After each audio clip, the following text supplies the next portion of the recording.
नमस्कार दोस्तों, स्वागत है आपका हमारे परशुराम सक्सेस एकेडमी की प्लेटफॉर्म पर। दोस्तों, आज हम संगम काल के कुछ महत्वपूर्ण प्रश्न लेकर आए हैं। आइए उस पर एक नजर डालते हैं। सबसे पहला प्रश्न है, संगम काल किस क्षेत्र से संबंधित है? तो संगम काल की यदि हम बात करें तो संगम काल जो है वो तमिलनाडु क्षेत्र से संबंधित है। अगला प्रश्न है, संगम शब्द का अर्थ क्या होता है? ठीक है, तो संगम शब्द का अर्थ जो है वो सभा या अकादमी होता है। ठीक है, ये कवियों और विद्वानों की एक संस्था है। तो इसका सही आंसर होगा ऑप्शन बी। अगला प्रश्न है, संगम काल के साहित्य की भाषा क्या थी? तो संगम काल के साहित्य की जो भाषा थी वो थी तमिल है। तो संगम साहित्य में 3 संगमों का उल्लेख है, पहला, मध्य और तीसरा। ठीक है, पहला, मध्य और तीसरा, ये 3 संगमों का उल्लेख है। तो इसका सही उत्तर होगा ऑप्शन सी। अगला प्रश्न है, संगम काल में मुख्य रूप से कौन से 3 राज्य थे? तो संगम काल में मुख्य रूप से चोल, पांड्य, चेर, ये 3 राज्य थे। अगला प्रश्न है, संगम काल में मुख्य व्यवसाय क्या था?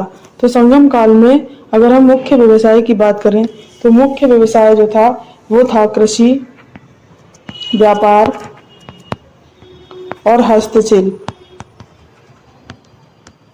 इसका सही उत्तर होगा कृषि।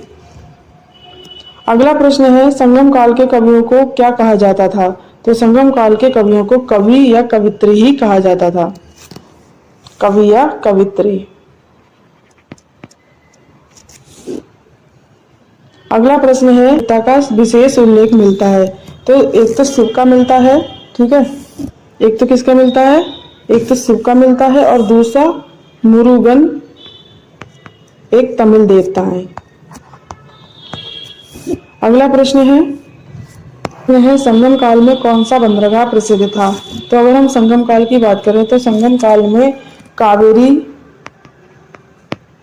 पहिनम, ठीक है, कावेरी पहिनम पुम्पहार, एक तो ये बंदरगाह था, दूसरा मुसीरी था, तीसरा कोकाई था।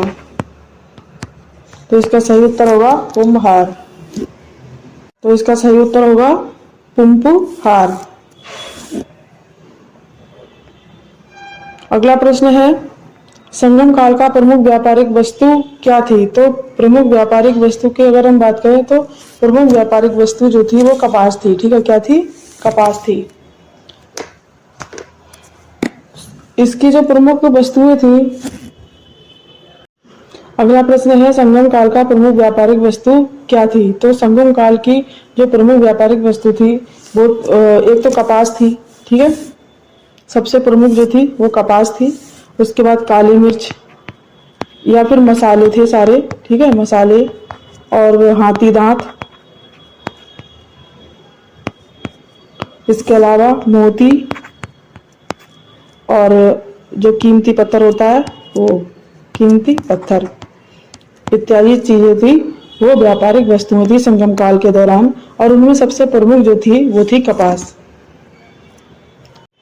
अगला प्रश्न है, संगम काल के चोल राजा की राजधानी क्या थी?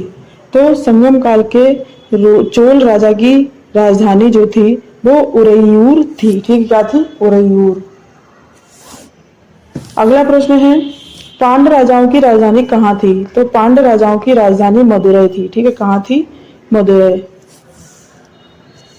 अगला प्रश्न है, चेर वंश की राजधानी कौन सी थी? तो चेर वंश की राजधानी जो थी वो वंजी थी। ठीक है, क्या थी? वंजी। अगला प्रश्न है, तिरुवल्लुवर किस ग्रंथ से संबंधित है? तो ये थिरुकुरल से संबंधित है। ठीक है, किससे संबंधित है? थिरुकुरल से। संगम काल में मुद्रा किस धातु की थी? संगम काल में मुद्रा जो थी वो तांबे की या फिर कॉपर की होती थी। अगला प्रश्न है, संगम साहित्य का प्रमुख विषय क्या था? तो संगम साहित्य का प्रमुख विषय जो था वो युद्ध और प्रेम था। ठीक है, क्या था? युद्ध और प्रेम। प्रश्न है, संगम काल में सबसे शक्तिशाली राज्य कौन सा था? तो संगम काल में सबसे शक्तिशाली राज्य जो था वो चोल था।